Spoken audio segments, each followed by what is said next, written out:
इस क्लास में narration part 2 में चेंज ऑफ सेंटेंस की चर्चा करते हैं। इसके पहले जितना नरेशन का रूल वगैरह था वो सब पूरा हो गया था। अब चेंज ऑफ सेंटेंस, अब सेंटेंस को चेंज करना है तो सेंटेंस 5 तरह के होते हैं। तो सबसे पहला चले हैं एसर्टिव सेंटेंस। एसर्टिव सेंटेंस का नरेशन तो पहले समझेंगे कि एसर्टिव सेंटेंस कहते हैं किसको। एसर्टिव सेंटेंस कहते हैं जिस वाक्य की बनावट सब्जेक्ट प्लस वर्ब से शुरू हो, यह वह वाक्य एसर्टिव सेंटेंस कहलाता है। मतलब सब्जेक्ट और वर्ब से वाक्य शुरू हो गया तो समझ जाएंगे कि वह वाक्य एसर्टिव सेंटेंस का है। तो देखिए सब सेंटेंस जो है आरएस में एसर्टिव है। देखिए आई एम बिजी, तो आई सब्जेक्ट हुआ, एम वर्ब हो गया। I can do it, I subject हो गया, कैन वर्ब है, इसलिए एसर्टिव सेंटेंस है। I am, I subject, am verb, assertive sentence है। यू आर, यू सब्जेक्ट हुआ, आर वर्ब, एसर्टिव सेंटेंस है। You subject, do not verb, assertive sentence है। We subject, were verb, assertive sentence है। मतलब RS में assertive sentence का narration कैसे बनाया जाता है इसको समझना। तो पहले समझ में आ गया कि एसर्टिव सेंटेंस किसको कहते हैं। अर्थात एसर्टिव सेंटेंस में वाक्य में सबसे पहले क्या आता है, सब्जेक्ट और उसके बाद वर्ब आता है। तो इसको बनाने का तरीका क्या है इस पर विचार करते हैं। सबसे पहले सेंटेंस जब नरेशन बनाइएगा तो आर भी देख लेना है। सबसे पहला काम, आर भी कौन टेंस में है, प्रेजेंट टेंस में है। तो प्रेजेंट टेंस में है इसका मतलब कि आरएस में सिर्फ एक ही परिवर्तन होगा, सिर्फ पर्सन चेंज होगा और कोई चीज चेंज नहीं होगा। पहला रूल में बताए थे। यह कौन किस टेंस में है, विल से, फ्यूचर टेंस में है। इसका मतलब फ्यूचर टेंस में आर भी हो तो आरएस का सिर्फ पर्सन ही चेंज होगा और कोई चीज चेंज नहीं होगा। लेकिन आर भी यदि पास्ट टेंस में हो तब आरएस का 3 परिवर्तन होगा, पर्सन भी चेंज होगा, टेंस भी चेंज होगा और कुछ वर्ड्स भी चेंज होंगे। तो नरेशन बनाते वक्त 2 बात ध्यान रखना है। सबसे पहला बात, मेरा आर भी किस टेंस में, पहला नजर आर भी किस टेंस में है। और दूसरा आरएस में कौन सा सेंटेंस का नरेशन है। तो आरएस में टोटल जो दिए हैं कौन सेंटेंस के दिए हैं, एसर्टिव सेंटेंस का नरेशन। अब इसको हम हल करते हैं। रूल लिखे नहीं है, पीडीएफ में रूल डाल देंगे, लेकिन बनाते वक्त ही हम उसको यहाँ पर याद करा देंगे, ध्यान रखिएगा। पहला क्वेश्चन है ही सेज टू मी। तो देखिए पहला रूल क्या कहता है कि आर भी है, आर भी का यदि ऑब्जेक्ट हो तो से को से में ही छोड़ दीजिए, पहला रूल। अगर आर भी से का यदि ऑब्जेक्ट हो तो से को टेल में बदलिए। देखिए इसमें ऑब्जेक्ट है, इसमें मी क्या है, ऑब्जेक्ट है। तो आर भी का ऑब्जेक्ट रहने पर, आर भी का ऑब्जेक्ट रहने पर से को टेल में बदल दिया जाता है। लेकिन ऑब्जेक्ट नहीं रहने पर से को से में ही छोड़ देते हैं, पहला रूल। दूसरा रूल, इन्वर्टेड कॉमा के स्थान पर दैट का प्रयोग करेंगे। दूसरा रूल हो गया इन्वर्टेड कॉमा के स्थान पर दैट का प्रयोग करेंगे। अब बाकी तीसरा रूल तो आपका है पर्सन, टेंस, वर्ड्स सब चेंज करना। तो रूल याद हुआ। पहला रूल, यदि आर भी का ऑब्जेक्ट हो तो से को टेल में बदले, और यदि आर भी का ऑब्जेक्ट नहीं हो तो से को से में ही छोड़ दे। दूसरा, इन्वर्टेड कॉमा के स्थान पर दैट का प्रयोग करें। और बाकी आरएस में जो है सो आपको पर्सन, टेंस जो भी चेंज करना है चेंज करेंगे। तो पहला रूल चलते हैं, ही सेज टू मी। तो यहाँ आर भी का ऑब्जेक्ट मी है तो टेल में बदलेंगे तो ही के अनुसार क्या हो जाएगा, tells. He tells me, tell के साथ टू नहीं आता है। ही टेल्स मी, पहला रूल आ गया। टेल कब किया? जब ऑब्जेक्ट रहेगा सर्व। इन्वर्टेड कॉमा के स्थान पर क्या लाए? दैट। हो गया। अब चेंज करना है I first person. I first person are भी के सब्जेक्ट से, तो सब्जेक्ट से कौन है? ही, तो ही को यहां पर लाएंगे। आई के अनुसार एम है तो ही के अनुसार तो इजे रह जाएगा, टेंस चेंज नहीं होगा क्योंकि आर भी प्रेजेंट टेंस में है। पर्सन सिर्फ चेंज हुआ, तो आई फर्स्ट पर्सन आर भी के सब्जेक्ट से तो ही आया, ही के अनुसार इज हो गया, बीजी लिखा गया। अब दूसरा देखिए, सी विल से, फ्यूचर में है, आर भी पहले देख लिया कि आर भी फ्यूचर टेंस में है, मतलब आर एस में सिर्फ पर्सन चेंज होगा और कोई चीज चेंज नहीं होगा, तो सी आ गया। अब बताए थे कि आर भी का ऑब्जेक्ट नहीं हो तो से को से में ही छोड़ दें, तो क्या हो गया? She will say, invert comma स्थान पर that. I first person are भी के सब्जेक्ट से क्या आया? सी। कैन आ गया। Do, it third person no change, it आ गया। तीसरा question, he said I am busy today, तो सबसे पहले बताया है कि नरेशन में आर भी आप पहले देखिएगा किस टेंस में है, तो आर भी आपका किस टेंस में है? पास्ट में है। तो अब सब चेंज होगा, टेंस भी चेंज होगा, पर्सन भी चेंज होगा और कुछ वर्ड होगा वो भी चेंज होगा।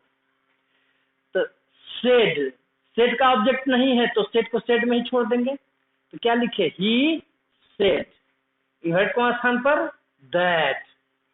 आई फर्स्ट पर्सन आर भी के सब्जेक्ट से तो क्या आया? ही। अब इज आर एम के चेंज करेंगे कौची में? वाज वेयर में, तो ही के अनुसार वाज बिजी। टुडे के किस में चेंज होता है? टुडे का दैट डे में चेंज होता है। समझ में आ रहा है? अब इसमें कुछ 5वां नंबर क्वेश्चन देखिए, I said, I said R B past में है, इसका मतलब सब चेंज होगा। तो आई सेड, चौथा क्वेश्चन है, he said you are being lazy, तो सेड का आर भी का ऑब्जेक्ट नहीं है तो सेड को सेड में ही छोड़ देंगे, तो क्या हो जाएगा? ही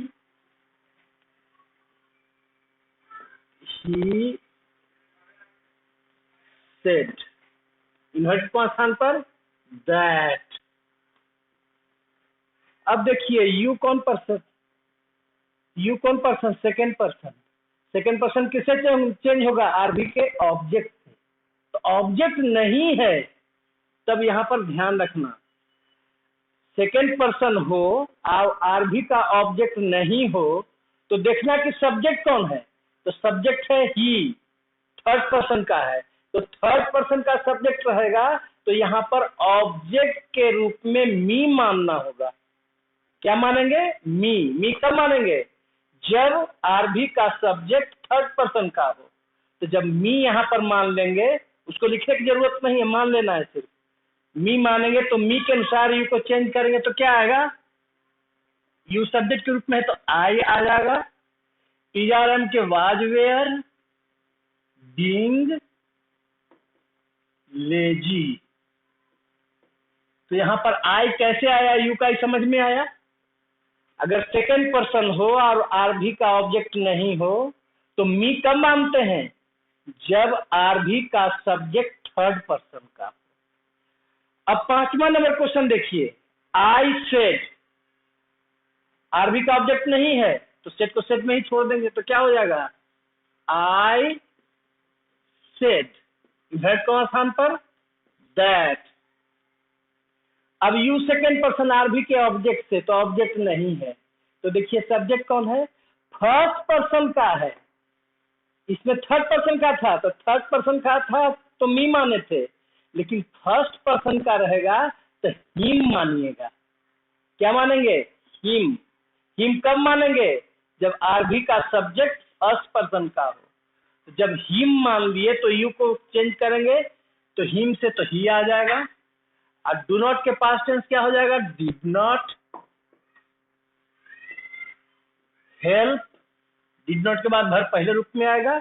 माई, माई फर्स्ट पर्सन है आर बी के सब्जेक्ट से, तो माई फर्स्ट पर्सन आरभी के सब्जेक्ट से तो यहाँ पर आइए है, तो ये पॉजिटिव केस में है तो आई को पॉजिटिव केस में ही लाइएगा, माई माई रह जाएगा, माई फ्रेंड। तो जो फर्स्ट पार्ट में केस का जो चार्ट बनाए थे उसको बिल्कुल याद रखिएगा, क्योंकि उसी का जरूरत चेंज ऑफ पर्सन में पड़ेगा। अगला question, he said we were learning English. Said का आरबी का ऑब्जेक्ट नहीं है तो सेड को सेड में ही छोड़ देंगे, तो क्या हो जाएगा, he said that.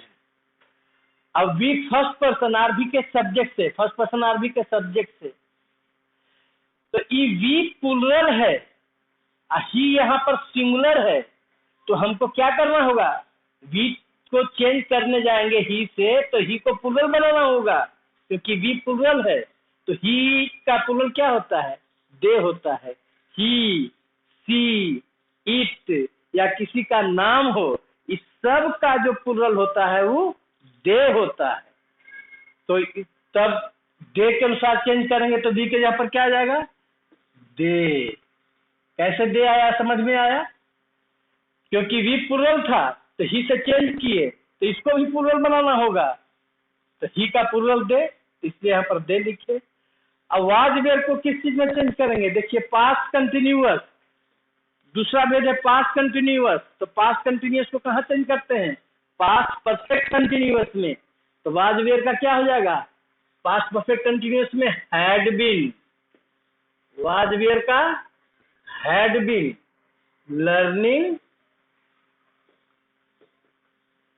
Learning English.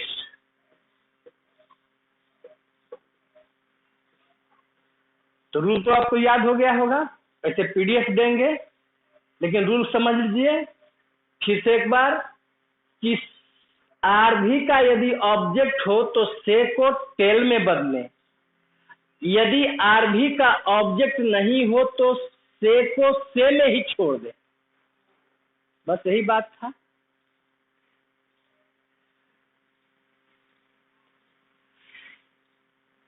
अगला चल रहे हैं इंट्रोगेटिव सेंटेंस का नरेशन। तो इंट्रोगेटिव का दो भाग होता है, एक हेल्पिंग मॉडल को वाक्य के शुरू में रख करके बनाया जाता है और एक WH को आगे रख करके बनाया जाता है, तो दोनों में अंतर है।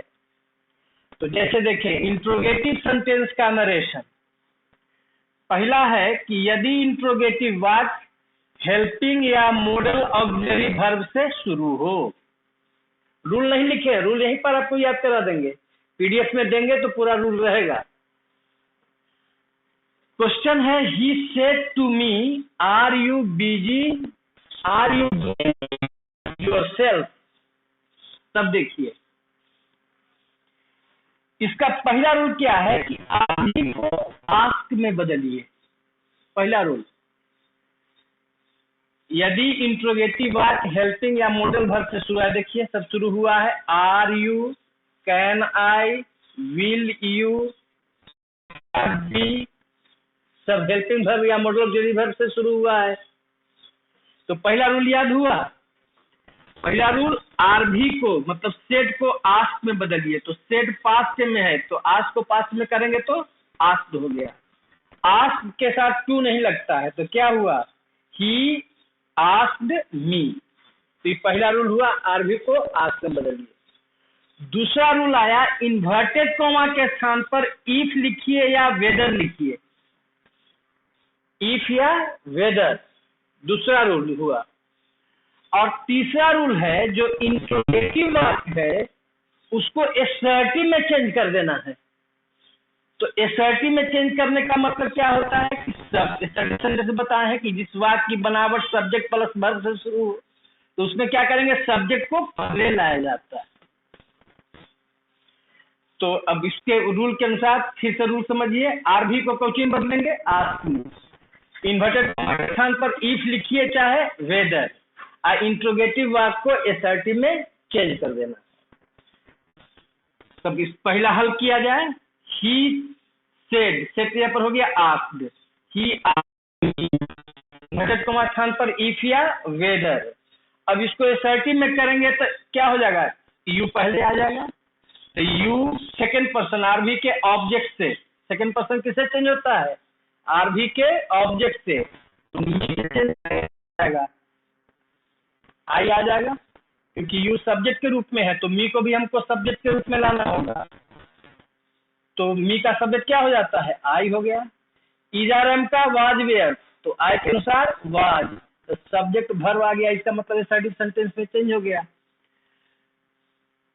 I was doing it third person, अब योरसेल्फ है, योरसेल्फ यू से बना है तो सेकंड पर्सन है, तो सेकंड पर्सन किससे, आरबी के ऑब्जेक्ट से, तो मी से बदलेंगे, तो ये रिफ्लेक्सिव प्रोनाउन के रूप में है, तो मी का रिफ्लेक्सिव प्रोनाउन बनाएंगे तो क्या होगा, माई सेल्फ। समझ में आया। अगर यहाँ पर हिम रहता तो योरसेल्फ को चेंज करते हिम से, तो यहाँ क्या लिखते, हिमसेल्फ लिखते। अब दूसरा क्वेश्चन बनाया जाए, she said to me can I sit here, तो ठीक है सी ला दिए, सी आस्क में, तो सी आस्क्ड मी, पहला रूल आ गया। दूसरा रूल, इन्वर्टेड कॉमा स्थान पर इफ या वेदर लिखिए, इफ लिख दिया, वेदर भी लिख सकते हैं, दोनों नहीं लिखना है, कोई एक लिखना है, ऐसा नहीं किस तरह से कैसे लिखेंगे, हम समझाने के लिए ऐसा किए हैं। एग्जाम में सिर्फ या तो इफ लिखेंगे चाहे वेदर, सर्टी में चेंज कीजिए, तो आई पहले आ जाएगा, आई फर्स्ट पर्सन आरबी के सब्जेक्ट से, तो सब्जेक्ट कौन है, सी, तो सी आ जाएगा, फर्स्ट पर्सन आई आरबी के सब्जेक्ट से सी है तो सी आया। कैन का क्या हो जाएगा, कुड, क्योंकि आरबी पास्ट टेंस में है तो सब चीज बदलेगा, सी कुड सीट, हेयर का बताया है का देयर में। तो इस तरह से हम समझते हैं कि ये दोनों जो प्रश्न है आप उसको बना लेंगे।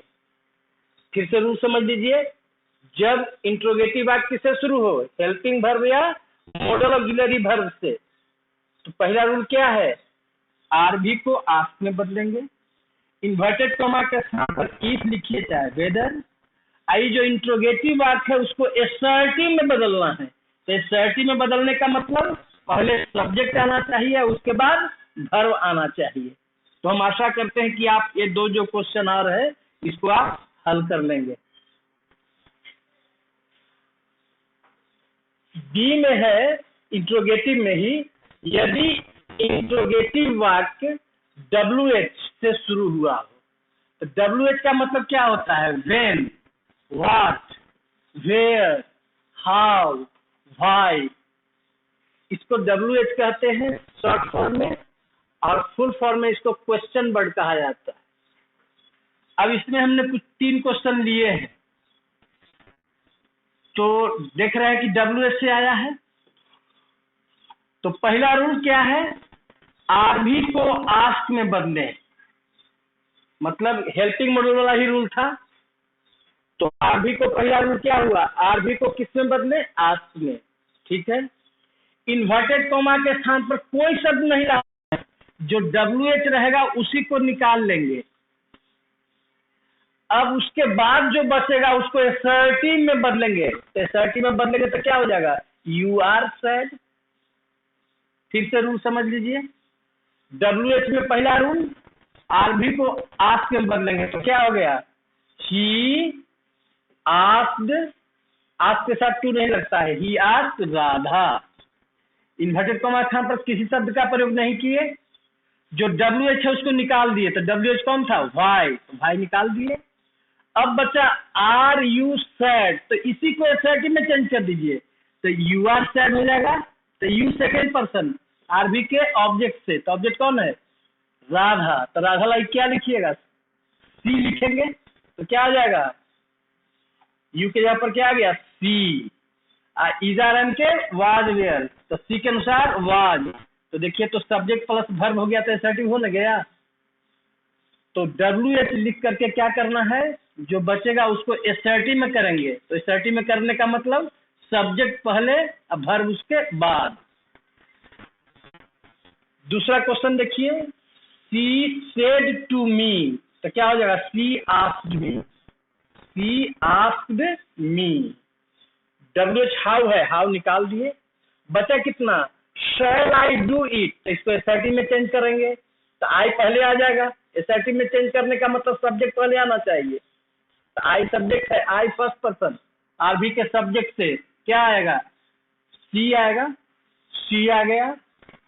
उसके बाद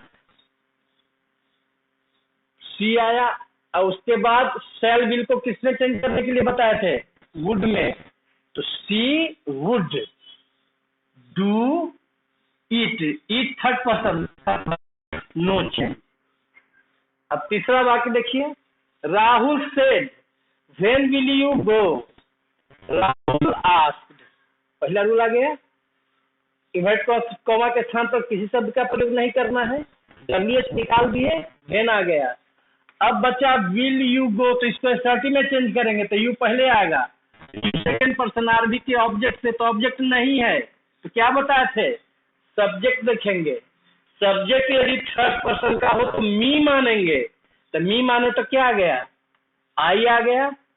आई आने के बाद विल को कोची में चेंज करेंगे, वुड में, तो आई वुड गो। इसका रूल समझ में आ गया। WH का क्या रूल हुआ, RV को आस्क में बदलिए, इन्वर्टेड कॉमा के स्थान पर किसी शब्द का प्रयोग नहीं करना है।